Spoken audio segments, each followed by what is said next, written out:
Hello friends, வணக்கம். இன்றைக்கி நம்ம கருவேப்பிலையை நீண்ட நாட்கள் கெடாமல் எப்படி வைக்கிறது அப்படின்னு தான் பார்க்க போகிறோங்க. நீங்கள் முதல்ல வாங்கிட்டு வந்தோடனே இலையை நல்லா க்ளீன் பண்ணி எடுத்துக்கோங்க. காம்பெல்லாம் எடுத்துகிட்டு இதை ஒரு பவுலில் சேர்த்து நிறைய தண்ணி சேர்த்து நல்லா அலசி எடுத்துக்கலாங்க. அலசி எடுத்ததுக்கப்புறம் இதை ஒரு ஜூஸ் ஜல்லடையில் வச்சு அந்த தண்ணி எல்லாத்தையும் வடித்து எடுத்துக்கலாம்.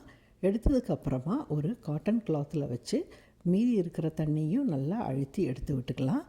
எடுத்து இதை வீட்டுக்குள்ளேயே தான் உலர்த்தணுங்க. வெளியே வெயிலில் வைக்காதீங்க. வீட்டுக்குள்ளே நிழல்லையே காய வச்சுருங்க. நிழல்லையே ஒரு 4-5 நாள் வைக்கும் பொழுது இந்த மாதிரி நல்லா காய்ஞ்சிடும். உங்களுக்கே இந்த சத்தம் கேட்கும் பாருங்கள். இப்போது தண்ணியெல்லாம் வற்றி நல்லா காய்ஞ்சதுக்கப்புறம் இதை ஒரு பாட்டிலில் சேவ் பண்ணிக்கலாம். ஃப்ரிட்ஜில் வைக்கணும் அப்படின்னு அவசியம் இல்லை. இப்போ நம்ம குழம்புக்கு பொரியலுக்கெல்லாம் சேர்த்தும் பொழுது கையிலேயே அப்படியே அழுத்தி பொடிச்சு சேர்த்துக்கலாங்க. யாரும் தூக்கி போட மாட்டாங்க. குழம்போட பொரியலோட கலந்துடும். நீங்களும் இந்த டிப்பை ஃபாலோ பண்ணி பாருங்கள். பிடிச்சிருந்தால் லைக் பண்ணுங்கள்.